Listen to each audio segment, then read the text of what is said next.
Emily in Paris, Sex and the City, mais aussi Uncoupled, Melrose Place ou 90210, toutes ces séries ont été créées par ce type. Hello, my name is Darren Star. Et aujourd'hui, il nous raconte toute sa carrière.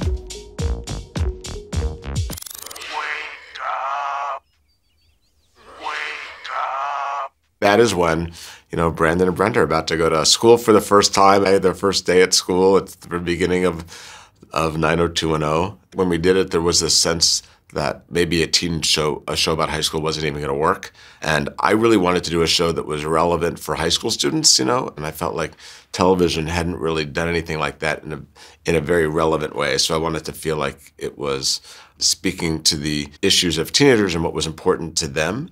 No! So that was a big explosive season 3 cliffhanger. That was pushing it, really to the edge. But I think Melrose Place was a show that by that point had we'd done so much to keep pushing the audience's expectations of what's next. But I do think there's a point where you can sort of cross the line. That was part of the fun of watching that show.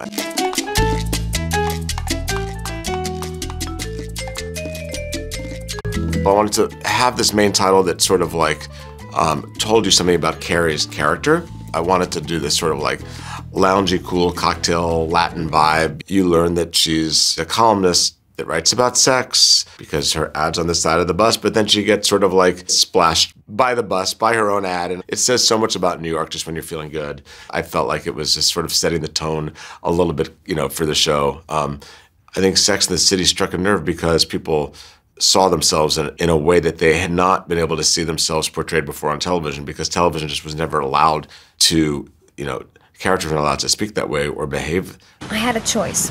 I could run, or I could stand and ask him the question that if I didn't ask, would haunt me the rest of my life. Sex and the City wasn't just about sex. Every episode sort of dealt with a question that Carrie was exploring. It was like this sort of dialectic between all of these characters, all these women who had sort of different feelings and different points of view about a question that Carrie was exploring. I believe that there's that one perfect person out there to complete you. And if you don't find him, what, you're incomplete? It's so dangerous. I do love writing female characters. I think they've got strong voices. They talk about their emotions in a way that men generally don't.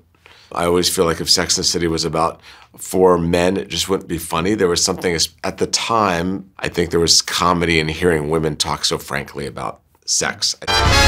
You took my dreams, you took my heart, you made me love you from the start.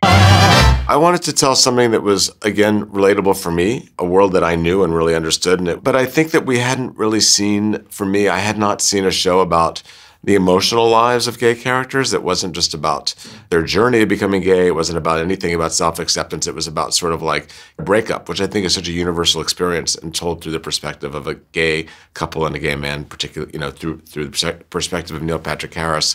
And it's also a story of reinvention for him and sort of the difficulties of what it's like to sort of get older, be blindsided in your relationship, which happens to everyone, Has anyone noticed this is a very dysfunctional workplace?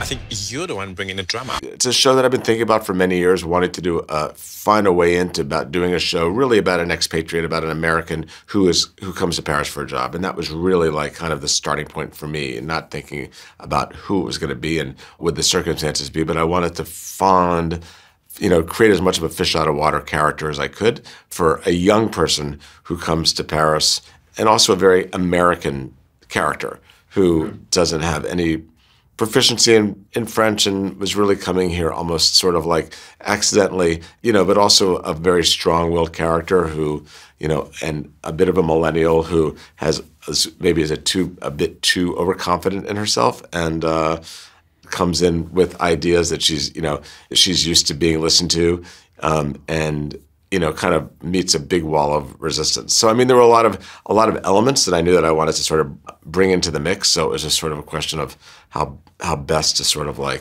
find that character and tell the story. Can I say how amazing that was?